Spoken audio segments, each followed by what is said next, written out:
I'm pleased to see I can see participants rushing into the room. It's great to have you all here. Welcome everybody.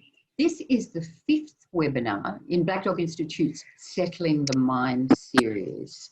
And today we're going to talk about what to do when you're worried about someone else's mental health. Before we begin, I and we would like to acknowledge the traditional custodians of the lands on which we meet today. For most of the panel, it's the Gadigal people of the Eora Nation on the southern shores of Sydney Harbour. We'd also like to pay our respects to the elders past and present, and also welcome anybody who is here with us today who identifies as Aboriginal or Torres Strait Islander. The Settling the Mind webinar series was conceived by the Black Dog Institute's community education team at the beginning of the COVID-19 pandemic. And our aim was to support community members in all the ways that we could around their psychological well-being and mental health during COVID-19. So we are pointed towards workplaces, schools, families, and health professionals, and hoping to provide you with some of the tools you need to face the uncertainty of these times. I'm Jan Ullman. I'm a GP with many years' experience and a special interest in mental health. I have worked for the Black Dog Institute for many years, many more than 10 years, I'm afraid, as an educator in the professional education team.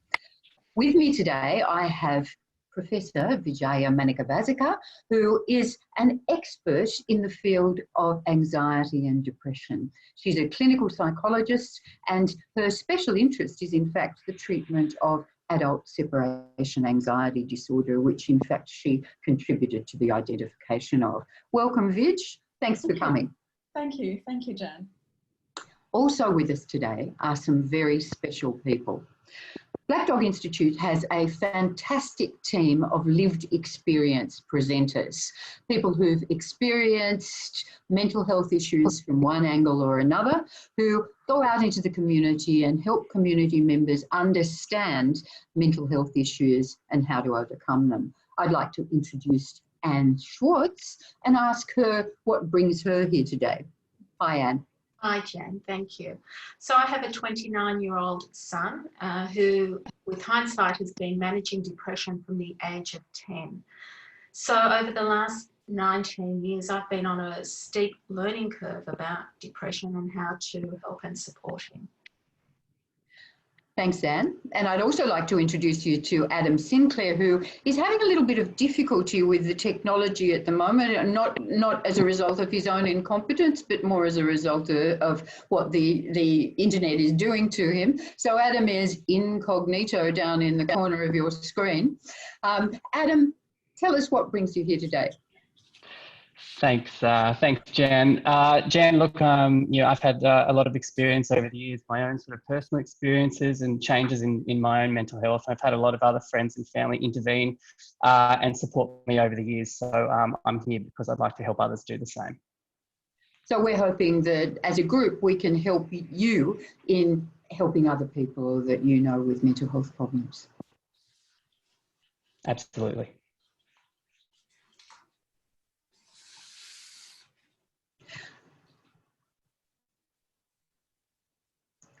I want to go back to the questions slide because I want to draw your attention to the fact that on your screens is a Q&A box, and the way that we make a point of interacting with you is to invite you to put your questions and comments in that Q&A box. We hope we'll be able to address as many of your questions as we can during the course of the webinar.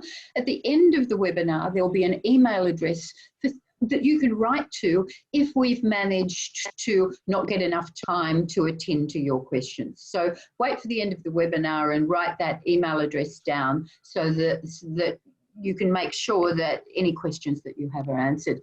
The other thing I want to say at this point is that at the end of the webinar, there's a feedback survey. Once the slides are finished, please click onto the feedback survey and tell us what we did right and what we did wrong and what you would like to see us do in the future. And we'd be delighted to try and do better next time. What we're going to talk about today are the issues of how to recognise someone that's struggling with their mental health and how to go about approaching them about their mental health, and what in fact we as mostly non-professionals can do to help someone who is struggling with their mental health. First of all, Vij, tell us a little bit about how we can recognise someone who's struggling with their mental health. The main sign usually is a change in their usual routine or their usual pattern of behaviour. So if you're familiar with someone, you're probably more likely to notice such things, especially if you're living with them, if they're a family member, but also amongst friends. So, you know, people who you might find that your friend or a relative becomes a little bit more withdrawn. They may not want to communicate as much with you or with other people. In fact, they might be, you know, isolating themselves a lot more than is actually necessary under the situation with COVID. You might also find that, I mean, if you're familiar with them, you might find that their personal grooming has changed. They may not be looking after themselves, wearing, you know, clothes that clearly haven't been washed or that are crumpled or looking disheveled in some way. You might also notice that their sleep patterns have changed. You know, if you're living, especially with someone, you would probably be more aware of perhaps oversleeping, or perhaps that their sleep is very disturbed and that they're pacing around in the middle of the night. So it's basically a change or changes in their usual patterns of behaviour. That would be the first indication. So is it true that people are different from each other when they're experiencing psychological distress, Vij? Yes, absolutely. I mean, we all are different. You know, we all have different likes and dislikes and different patterns and so on. So familiarity, once again, is the key here. You know, if you know someone well enough, if you're familiar with their routines, then you are better placed to be able to pick some of these changes. And this is where, you know, keeping in touch with people is so important, especially at this time where you know, we're all more or less confined to some extent to our homes or away from our usual patterns.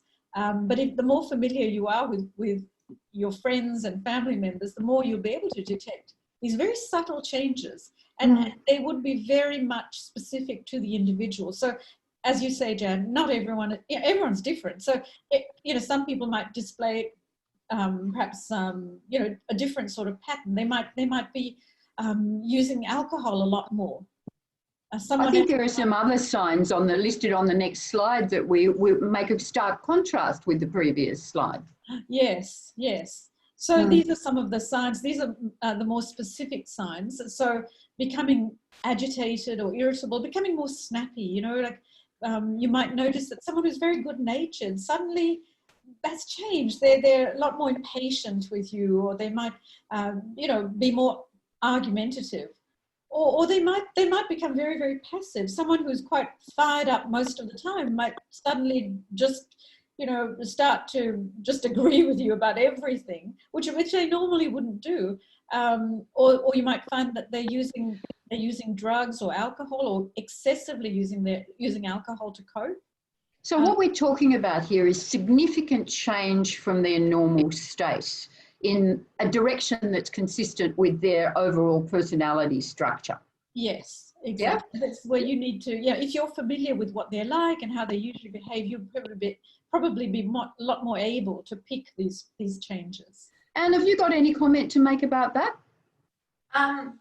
Well, we've experienced all of these signs. So my son often, one of the signs is the withdrawal.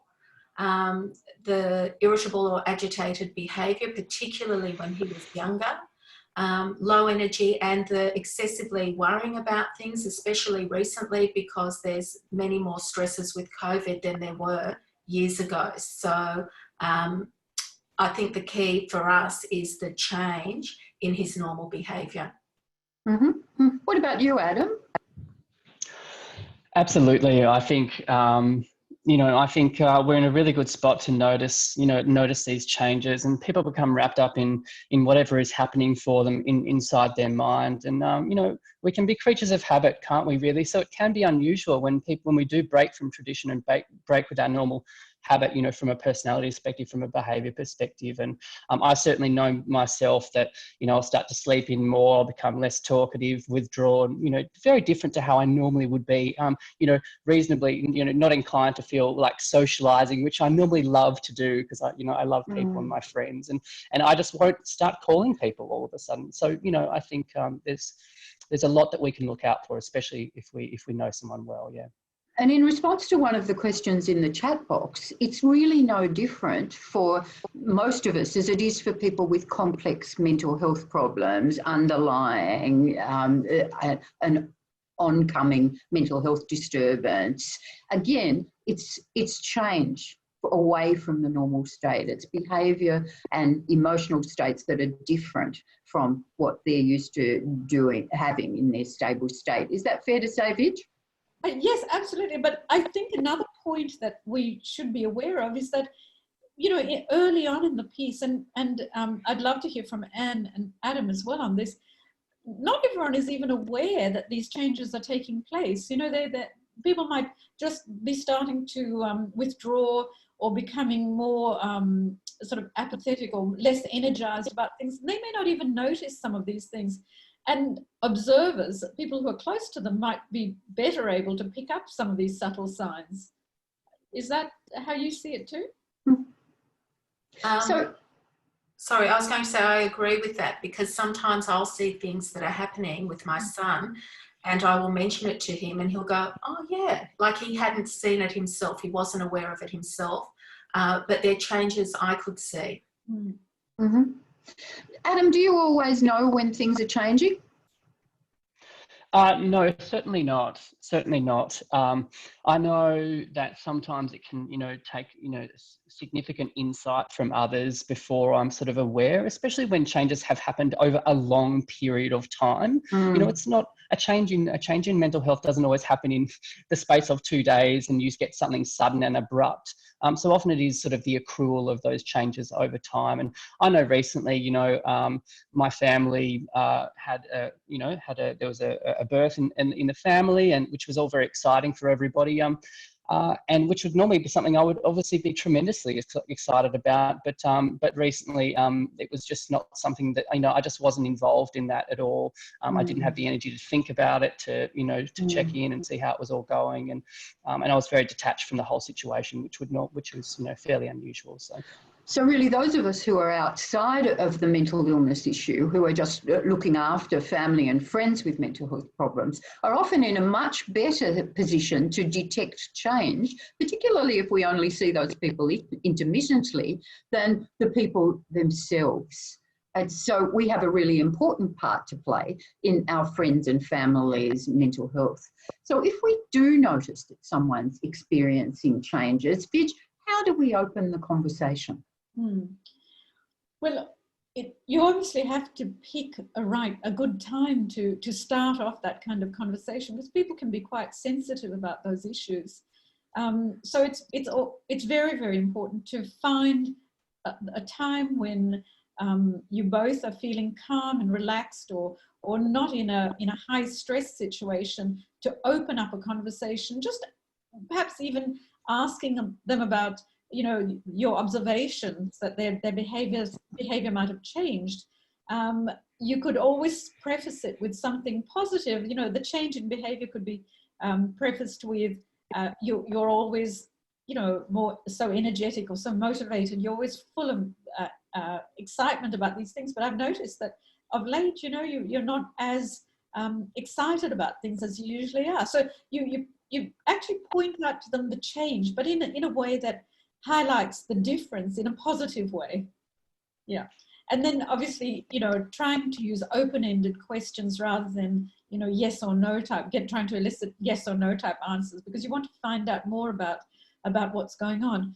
But at all times, it is really important to be so respectful of the other person, to not come across as accusing them of behaving in a way that causes problems, or that is causing other people difficulties. Like it really has to come from the heart, that you are finding out more about them because you want to know what's going on with them so that you can try to help. One of our attendees has asked what we do when we make observations about change in the person's behaviour and are met with aggression. Yeah. That's difficult, isn't it? I wonder if our lived experience presenters have any experience of that. Adam, what do you think? Yeah, look, I've certainly observed that in myself and others, because when someone brings something up, if you've not yet confronted or considered or thought about or processed what that thing is for you, and someone addresses it with you, well, that may be very well the first time that you've ever had to confront that, and there may be some resentment towards that person for essentially sort of putting you in a position where you have to consider something that might be deeply painful or uncomfortable for you without your sort of without any warning or knowledge. So it can be shocking, and so that's not to say that obviously being aggressive towards others is ideal in any situation, but it's unsurprising to me when confronted with something that is so uncomfortable that people do respond in a variety of different ways. Have you encountered this, Anne? How would you say that is the best way to overcome it? So early in the piece, we did have, it was very difficult to have a face-to-face conversation because of the emotion involved and my son's reaction. What we found was a really powerful way to communicate was via email. And that worked really well for us because I may have been open to having a conversation during the day, but my son wasn't. And I could actually strip all of the emotion out of what I was saying to him in an email. And my son was then able to read the email when it suited him. And that could have been at 3 a.m. And he, in his depth of despair, would email me when it suited him, which was normally in the middle of the night. And his emails were always full of emotion. But what it took away was the intensity of the face-to-face conversation and him seeing the emotion in me, which is very hard to hide, and likewise me seeing his emotions. So early in the piece, our conversations were done by email. That with always, I'm here for you, I love you, I'll support you. Today, though, we're both much better communicators and we can have these conversations face to face. I remember a patient of mine who said to me that, yes, she reacted with aggression when somebody suggested that she wasn't herself. But even though she didn't go back to that person ever again, it made her realise that what was going on inside was noticeable on the outside, and that prompted her to seek help. So even if you get an aggressive or negative response to your approaches, your approach is important. It's one important thing that you can do. So there are lots and lots of questions coming into the Q&A box, and when I'm just not keeping up with them, I'm sorry to say, but I do encourage you to email them in if we don't get to them. Let's talk then about what help non-professionals can provide in supporting people that they notice are not travelling very well. Vij, what do you have to say about that? Again, it is a matter of keeping in contact with them and supporting them on a consistent level. So it's not just intermittent support, but if you are committed to helping someone, to actually be there for them. So regularly staying in touch with them would obviously be a very important aspect of it. But there are lots of other things that you can do as well. For example, scheduling fun activities to do together, or encouraging them to, practice healthy lifestyle habits, eating, exercise, sleeping well, and so on. But the other thing you can also do to support them is to actually find out what sort of skills or what sort of activities they are doing to help themselves, and help them build on those as well. Because I think all too often, we can come across as suggesting things when the person themselves has actually been struggling trying to work out the best way to cope. And I think, you know, if we want to provide support and we want to help people, we really need to also acknowledge the efforts that they're putting into supporting themselves and also building on some of those supports, if possible. It's really important to acknowledge the small efforts that people are making, even though they might seem trivial, perhaps, to the outside observer. If somebody is actually walking around the block once a day, it's worth acknowledging that as an effort that they're making in the cause of their personal care, their self-care. Yes. And perhaps walking around with them and going a second time. That might even be a good thing to do. Yes. And also, I mean, if you felt that they needed a little bit more help, maybe even helping them to make an appointment with a health professional if necessary, or even escorting them to see their general practitioner. Now, somebody asked in the chat box, who's the first professional that you should recommend that somebody sees? And I, of course, am slightly biased because I think people should go and see their GP. It's the doorway to other mental health professionals, and GPs are very broad in their view and can look holistically at the situation. Believe it or not, there are a number of mental health problems that have physical problems underlying them. So it's worth going to the GP to clarify that situation to start with. And would you support my contention that the GP is the right person to go to? Absolutely. For us, I didn't know where to go, but I knew our GP would point us in the right direction. And that was a really great support. We also at the time let the school know because they were then able to support. But for professional support, definitely GP. What about you, Adam? Has that been helpful for you or to people that you know? Yeah, absolutely. I've both made the recommendation to others and also sort of taken up that sort of channel of support for myself. Often just times not knowing where to go, or, you know, if I wanted a good referral to go and speak with someone, or just to have that initial chat with a GP, I've found really, really useful. And then I've gone on to be referred to other people as well. Mm-hmm. But I know for others, I will say, look, start with your GP, especially if they've got a good long history and a relationship with their GP. So that might be a less confronting person for them to speak with rather than just a complete stranger. Yeah. Mm-hmm. Mm-hmm. So there are differences in GPs in terms of their level of interest in mental health and their level of skill in dealing with mental health problems, but they all can provide appropriate referrals to people who need help. I'm seeing a lot of questions in the chat box about people who are encountering family members, perhaps spouses or friends who just point blank refuse to go and get any help, let alone admit that there's anything wrong with them at all. And there are a lot of questions about what to do in that situation. Vidya, have you got anything to say about that situation? Yes, I mean, there's a lot of variation, obviously, in how you might want to approach this. But generally, I think the main principle is to get on board with that person so that you are seen as on their side. You're actually working with them to try and help them get over this problem. So I think from that point of view, acknowledging that they're struggling, acknowledging that you notice that they're struggling, but also maybe even finding out what sort of things they might be trying themselves, and asking them, you know, in as gentle a way as possible as to whether those strategies are actually working, rather than jumping in and saying, don't do X or don't do that, that's bad for you.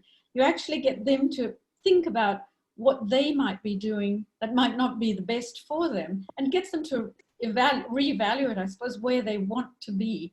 So I guess, I mean, that's a very broad answer, but I guess as a psychologist, I would try and get on board with them and try and get them to acknowledge that they need to move forward before you start offering suggestions. Mm-hmm. Adam, have you got anything to say about this?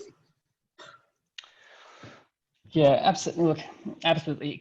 That can be really difficult. I think, you know, on one hand, I think, look, you can't make someone do something. And I think sometimes we have a really clear idea of what we feel might be the best way forward for someone. And we really love and care for that person. And we really know that it could be helpful. I certainly said to someone recently who was struggling a little bit, and they were quite resistant to the idea of going and speaking to someone. With a little bit further investigation, I realised that they kind of just weren't really sure about what they'd talk about. And that actually felt a little bit nerve-wracking for them. So they were really afraid of sitting there in a chair, having silent moments with this person and not knowing what to say. And I said to this friend, hey, I wonder what a couple of things are that you might be able to talk about. And they said, oh, yeah, I don't know. I said, like, just off the top of your head, I wonder if there's anything you could think about. And so we just sort of started just even entertaining the idea of what the experience might be like if they spoke to someone. And over time, after a little bit of discussion, it was a less imposing idea, and they were less resistant, and they ended up getting some help eventually as well. And that was very beneficial. So I think a lot of people out there are experiencing difficulties at the moment, and this is certainly coming through in the questions in the chat box. Everybody's behaviour has changed a little bit right now with the pressures of COVID. So how do we tell the difference, Vidge, between normal changes in behaviour in relation to the global stressors and mental health related changes in behaviour? Yes, well, I think they're quite intertwined, unfortunately. You know, your general stress level and all the other worries you might have can obviously impact on any other acute issues that are coming up, or existing mental health problems as well. But I love Adam's approach of getting them to talk about what's worrying them, or what are some of the issues that they might want to talk about. Getting them to open up a little bit, because you get a picture of all the different things that are on their mind and might be driving the problems that they're experiencing. Ask any GP and they will tell you that 95% of their consultations begin with a discussion of the impact of COVID on their patients' lives at the moment. So it's okay to talk about that stuff, because a GP who's good at communication will then bring the conversation around. I have to say that in relation to not knowing what's going on in the consultation, there are actually online programs that can help you understand what mental health practitioners do and take some of the mystery and the fear away from seeking help from a mental health professional. We'll talk a little bit more about those later. So, what else can we do, Vidge? Well, there's practical things. I think, you know, just being there for that person, you know, offering practical support, helping them cook a meal together, organising fun things to do with them, and also being there for them just to talk if they need to talk. People often talk about the things that are bothering them at odd times. You know, they accept support and they do things sometimes when you least expect. So I think in the earlier part of our slides, one of the things that can help also is when you're doing some of these activities with them, that might be the time that people open up and start talking about what is on their mind, what might be troubling them. And that might be also a useful time to then sort of insert helpful strategies, other strategies that might be useful. So there's a lot of support that can be direct and indirect, I guess, in that sense. So the practical support, but don't discount the time that you spend with someone and the time that they have with you, that they feel more comfortable to talk about what's going on. The things that come out when you're actually doing something else, when you're focusing on something else, like driving or cooking a meal or those other activities of that sort. Yeah, and of course there's information out there that, you know, they may not be aware of, so you may want to direct them or help them, you know, find out a little bit more about some of the things that would be helpful for them. There's online programs, but there's also, you know, Black Dog has all those fact sheets as well, which can be quite helpful, you know, to target specific areas. Mm-hmm. The other thing we should mention is the fact that Black Dog's got a diagnostic clinic that you can go to and free of charge and anonymously and find out whether you're scoring on the questionnaires high enough for it to be something that's normal for COVID or something that you really need professional help with. So we'll give you the internet address for that at the end of the session. Now, someone in the chat box has asked how you can find, now their words, not mine, a good GP who is skilled in communication. And can I ask you how you went about finding a GP, or did you already have one? We already had one. So we've been seeing the GP that we're with now for about 25 years. So it's actually very easy for us to go to the GP. And when my son first started having signs of school refusal, he was 10 years old. So that was actually quite easy for us to do. And later on, when he was 15, we also went back to the GP. And I did say to him then that she will put us in the right, she will point us to somebody to go and see. And if this person, if he didn't click with this person, not to worry, we will find somebody that he does find that he can bond with and that listens to him and he feels heard. So we were fortunate because we already had a GP that we trusted. So there's a bit of perseverance required in finding somebody that you do click with when it comes to mental health care. Adam, what's your experience around this? Yeah, absolutely. I mean, I've spoken to lots of different sort of people over the years, I guess, but certainly initially I was open to suggestion from that initial, going back to our importance of sometimes speaking with a GP first, because they've often got experiences or have had good feedback for other professionals that they can refer you on to as well. In terms of finding a GP though, do you want to know, I'll be super honest and say, do you want to know, I've been to quite a few. And that's nothing against them. They're all amazing. It's just that I need someone that sort of suits me. And that was the process that I had to undertake. But then that paid off eventually because I knew the kind of relationship that I sort of was looking for and how I wanted someone to speak with me. And I settled on someone who I can have those conversations with safely and confidently. And one of the things you can do is ask at reception, perhaps, in your local practice, whether there's anybody, any GP in the practice who's particularly interested in mental health.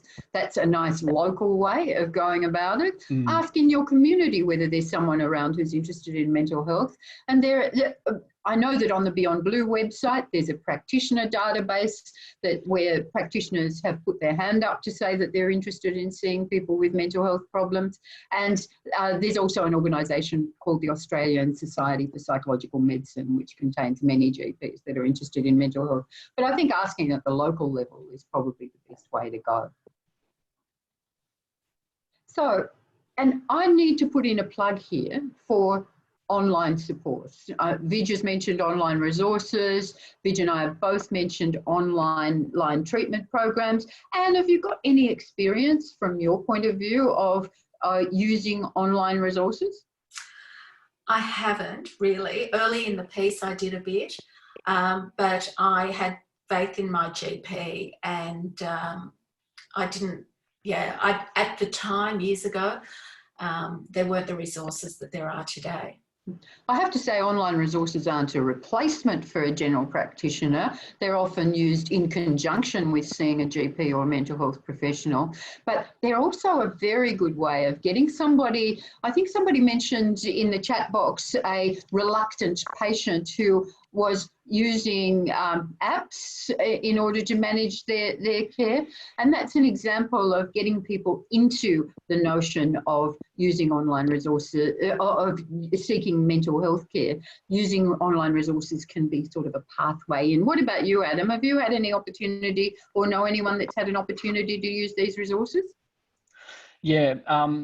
many years ago when I was first sort of diagnosed with an anxiety disorder, one of my first obviously issues was that the situation with my mind health at the time really prohibited me from actually getting outside the house. And the idea of having a conversation with another person was really hard to get my head around. And I don't think I'm alone in having had that experience.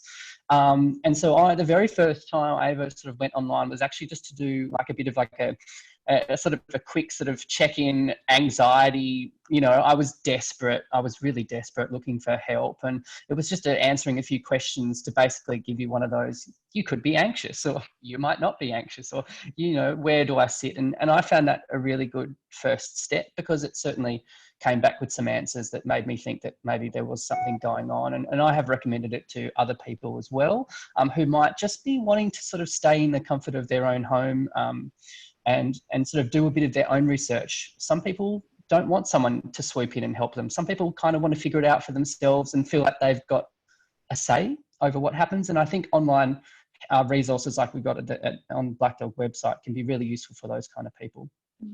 One of the things you might be able to recommend to somebody is a portal set up by the federal government that leads to every online resource that's evidence-based and Australian-made that you would care to see. It's called Head to Health, and hopefully the URL for that will appear on the resources slide at the end of the webinar as well. But that's a great place to go, and if you don't know anything else, that might be one piece of information that you can give to somebody that will lead them to something that will be useful for them. Someone's asked if it's a generalisation to think that young people would be comfortable going to their family's medical practice. And I think it's worth mentioning Headspace here. That's what Headspace is for the young people with mental health problems who really don't feel comfortable talking to their family GP. And there are indeed quite a few of those. Can you understand that, Adam? Absolutely, absolutely. I think any time we start to make generalisations about any avenue for help seeking or support based on people's age or demographic or any other metric, I think we run into some challenges. So I think that's why there are such a broad range, you know, like Heads Up, for example, there's such a broad range of resources out there, because going to a GP for an 18-year-old or a 17-year-old might not be appropriate, but other 17-year-olds might think that is a terrific option for them. So I think we just need to keep it broad and accept that everyone's different, and not pigeonholing anyone into a particular sort of help seeking or resource. Yeah. It's all very well for me and us to say that everyone's entitled to make their own decisions, but teenagers are a real issue in all of this, especially young teenagers. What if it's clear that they really need help and they're really refusing to go? And have you got any experience of this? I have. It's really, really difficult. And unfortunately, sometimes they have to reach their lowest point and realise that they're not okay and that they do need the help. And it's very painful to watch and stand by. But another way, as I said earlier, to communicate sometimes is via email, and just let them know what you're noticing, that you're concerned and that you're there if they want to talk, and that you will help them in whatever way you can. But unfortunately, sometimes they've got, they're the ones that have to make that decision themselves. And as long as you've kept that communication open, then hopefully they'll come to you. That's really important, isn't it? To make the message clear that you're there if they need you. Wouldn't you say, Vij, that that's probably the bottom line? Very much so. You have to be there for them.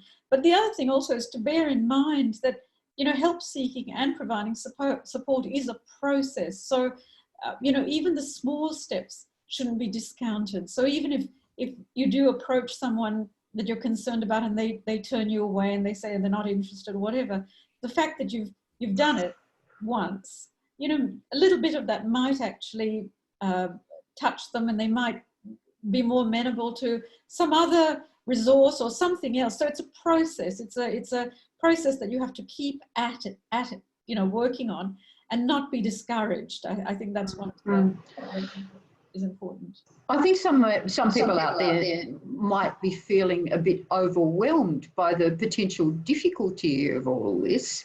What would you say to them, Vij? Well, I think, you know, if you're supporting someone with a mental health issue, I think you have to also be mindful of your own anxieties, your own stress levels, how things are impacting on you yourself, because you still have to look after yourself if you want to help someone else. So I think there are a number of issues here that are relevant. In terms of providing support, I think it's important to be very, very aware of your own level of anxiety, your own level of worry, because sometimes that can come across to the person the very person that you're trying to help, and it can actually make the situation a lot more complicated. So come from a calm position if possible. The other suggestion I have is to, you know, to use positive statements and praise to encourage people to change their behavior or to seek help even, so that you don't sound critical or accusing, you know, when you're trying to get people to accept help. So it's very much about supporting people and acknowledging the successes that they have, as well as perhaps offering other suggestions that they might be able to use. And of course, demonstrating your own coping skills that are hopefully positive to the other person, so that they, you know, in some ways they see that it works for you and it might actually work for them. So you actually show them what would be the right or a better way of dealing with that particular type of stress. So that brings me to the thought that do we have to be careful when we're attempting to help someone that's got a obvious mental health problem, that we can see at least, that we don't take on too much? How do we balance helping them with not going too far, Vij? Yeah. Well, one of the ways to do this is obviously to become very aware of the impact that interactions with that person have on you, you know, whether it's physical or psychological, that, you know, the worries stay with you and that you're thinking about that person even when you're not with them, to be aware of the impact that's having on you, but also to perhaps engage in activities that help you de-stress. So other activities that are completely away from helping someone with a mental health problem, something that you do, things that you do for yourself specifically. And that actually might help the person with a mental health problem anyway, because you do need to give them space to practice some of the skills or to reflect on some of the things that you've suggested. They actually need to have time and space to do some of those things. And have you got any thoughts about what Vij just said? Yes. One of the things that has been incredibly helpful for me was to seek help myself. So I saw a psychologist and she really helped me skill up. She helped me understand what was happening with my son. She helped me with language that I could use that wasn't so inflammatory to the situation. And I guess it goes to what you were saying before, Vij. It's modelling, and this is not why I did it at the time, but modelling behaviours that it's okay to go and get help. And and also to see the benefits. You know, obviously as a parent, you're a carer 24/7. And for me also, the reason for going was my son may have seen a psychologist once a week for an hour or once a fortnight for an hour, but he was with me the rest of the time. So I needed to skill up so that I could put in the supports the rest of the time. So that was really helpful. I have to say I wasn't very good at doing other stuff for myself, but I think that was an incredibly powerful thing for me, and that helped me get through those intense times. We, as parents, we're in a slightly different situation, aren't we? Yeah. When it comes to when we can withdraw, because we can't ever withdraw. But then say someone if we're trying to look after someone who is a friend or a co-worker, for example, how do we draw the line, Adam, with somebody of that sort that falls into those categories?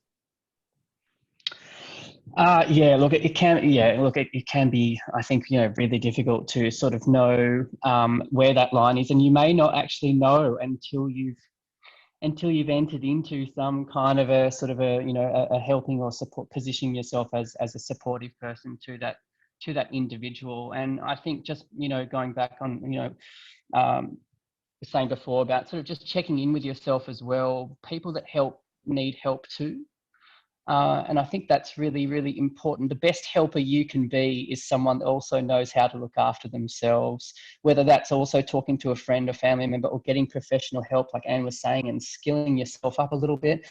I think that's a fantastic thing to do. But yeah, also knowing where the line is, knowing what's appropriate for your relationship with that person is really important. And sometimes you want to know what you actually may not be the best person for them. You may have identified that they need support, but it may be about you saying, hey, I wonder if there's someone else that might be best positioned to support you, or a friend or a family member, even though you might have been the initial person to approach and broach the topic, whatever that might have been. But yeah, it might not be you over the long term, if that sort of makes sense.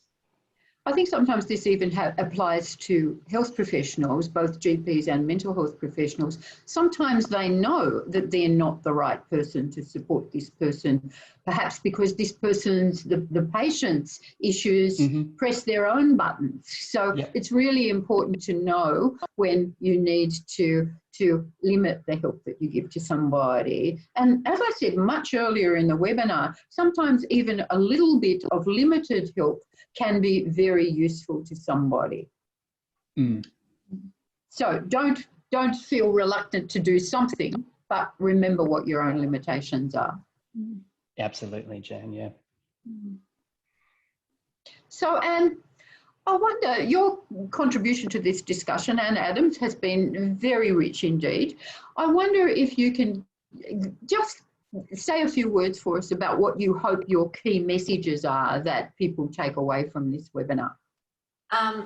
Well, one of the most important things and powerful things is listening, and listening without judgment. And it can be really uncomfortable, but sometimes that person just needs to be heard and needs to get things off their chest. And we've experienced that recently where because of COVID and everything, my son has just needed to talk quite a bit. And I just have to sit there and listen. And in my head, I'm thinking of lots of solutions, but I'm much more powerful if I just sit with the discomfort and hear him. I learned also language was very important over the years. So saying things to him like, I understand what you're going through and everything will be okay, was like a red flag to a bull, because the reality was I didn't understand and I didn't know that everything was going to be okay. Keeping the communication channels open, as we've discussed, there's various ways to communicate, whether it's face-to-face while you're doing something, via email. Sometimes things that they say to you are not very kind, but not to take it personally, it's the illness. As I said, the professional support that I got really made a huge impact and allowed me to upskill and how to deal with behaviours and learn to communicate in different ways. So I think really the power of listening is quite crucial in all of this. That's all fantastic advice and messages that we'll all take away with us, I hope, and put into practice. What about you, Adam? What are your key messages for people in dealing with friends, relations, co-workers, etc., that they feel may be not travelling so well? Absolutely. I absolutely second what Anne was saying. In terms of listening, I think it's so powerful. It may be the most respectful and terrific, generous thing that you can offer someone. Just your time, I think is really fantastic. It's such a simple thing. We all have access to it. You don't need to be an expert.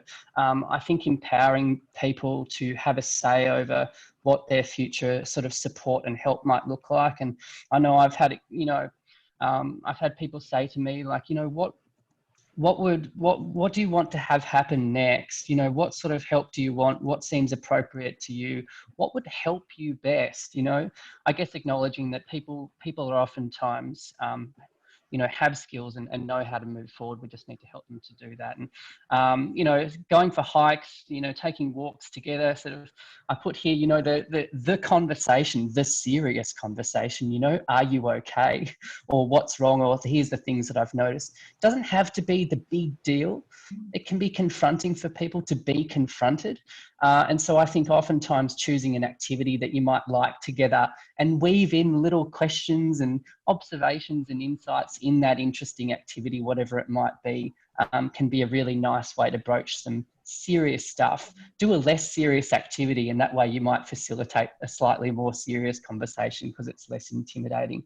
And I think just being present for people in their lives, you know, whether it is touching base via social media, via email, and letting people know immediately, you know, that you care, and that everything that comes out of your mouth, everything that you suggest or that you say is all focused on the fact that you care and that you want them to be well, and that you're there for them if they need you. I think that messaging needs to be really clear so that people don't think that we've got an agenda or we're being pushy, and that we're legitimately there because we want them to go well.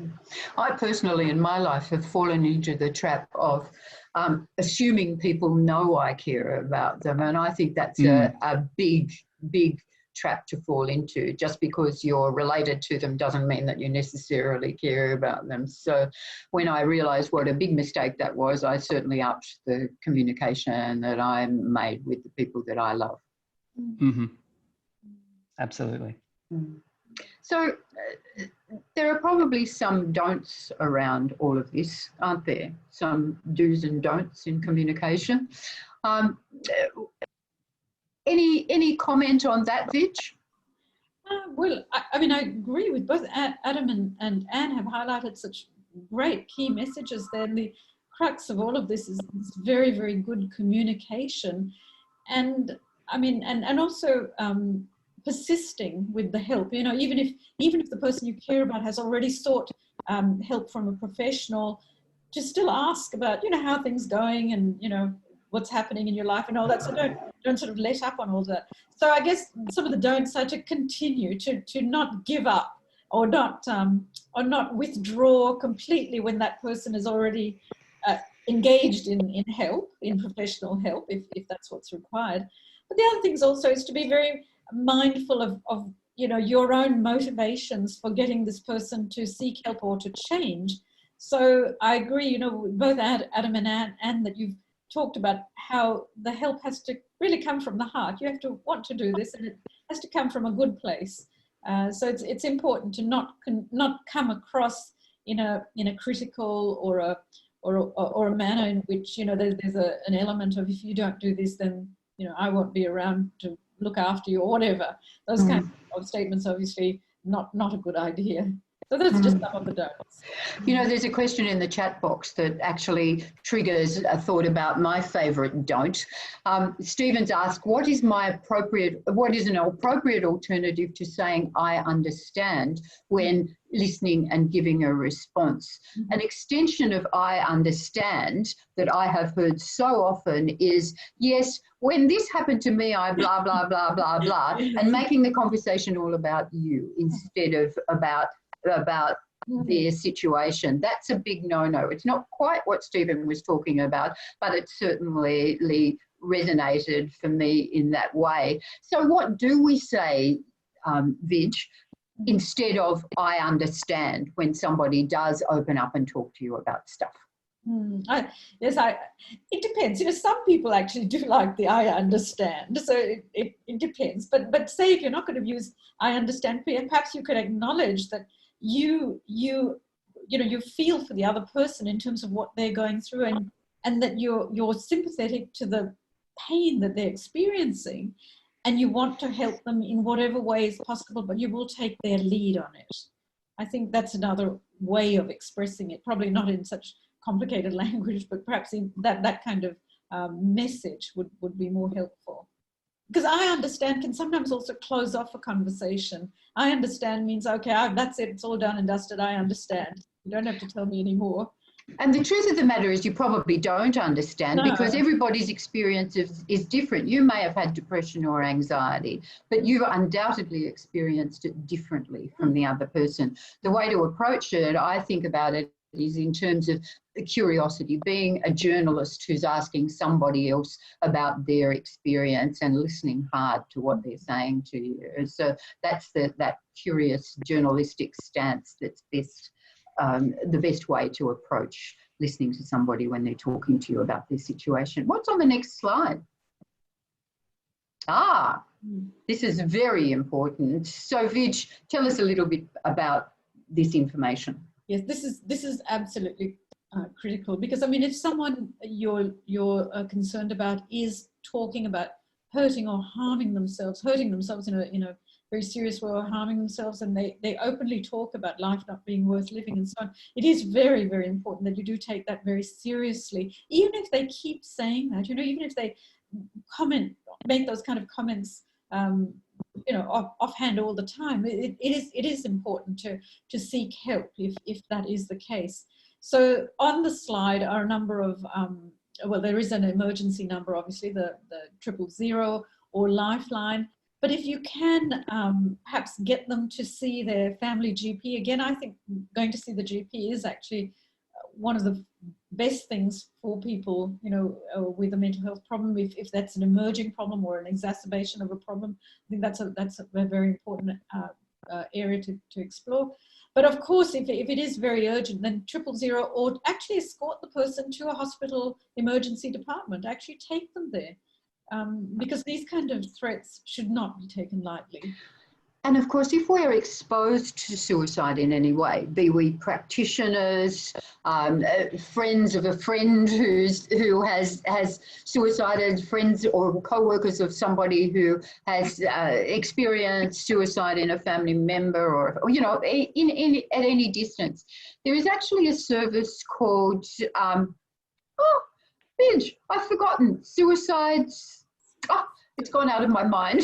That's terrible. But it will come up again in a minute, which offers not just crisis support, but also 6 sessions of telephone consultation for anybody who has been touched by suicide in any way. It'll come back to me again. I won't let you go without saying it. But let's just move on to the next slide while I have a little think about that.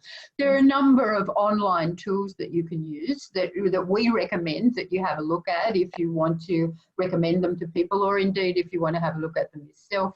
My Compass from Black Dog is an online cognitive behavioural therapy based program that you can register for and just go into and have a look at the module that is most relevant to you at the moment. There's the Black Dog Institute online clinic URL that I was telling you about before, the anonymous diagnostic clinic, totally free. There are other things like This Way Up and Beyond Blue and Reach Out and Health Direct. And the way to get to know what those are all about is that bottom URL. That's the Head to Health website, the federal government's portal to all things evidence-based and Australian-made in mental health. And the Suicide Callback Service, that's what it's called. Write it down, everybody, because it's not on the slides, the Suicide Callback Service. And I must encourage you to visit our website for a number of reasons. As Vij mentioned, there are a whole range of COVID-related resources on our website, as well as the usual resources about mental health. You can also follow us on Facebook or LinkedIn if you wish to do so and see what's going on at the Institute at the moment. There's the online clinic that I mentioned before, and all the other useful tools and resources that we offer. So, and the other really good reason to look at our website is that in about 48 hours' time, you'll be able to link to the on-demand recording of this webinar. So if you think it's going to be good for anyone else in your life to listen to this webinar, please come back to the Black Dog Institute website on Thursday. I'm assured that it will be there on Thursday, and it'll also be available on YouTube, but probably the easiest way to get to it is via the website. Now, I promised you at the beginning that there would be an email address that you can contact us on if your questions have gone unanswered, and I am really sorry that we were unable to answer all the questions, but delighted that they were there, because clearly many of you have lots of questions to ask about mental health in the people that you love. So please contact us on that email address, and we'll endeavour to answer your questions as best we can. I want to thank our panellists. I want to thank Vij, Anne and Adam for being here and contributing to such a rich discussion today. I want to thank all you participants for being here as well. And I want to remind you that when this slide disappears, there's a feedback sheet that would you like you to take a minute or two to fill in, so we know whether we've done a good job or not. So thanks everybody for being here. It's been Grace. I look forward to seeing you again. Thanks, everyone. Thank you. Yeah.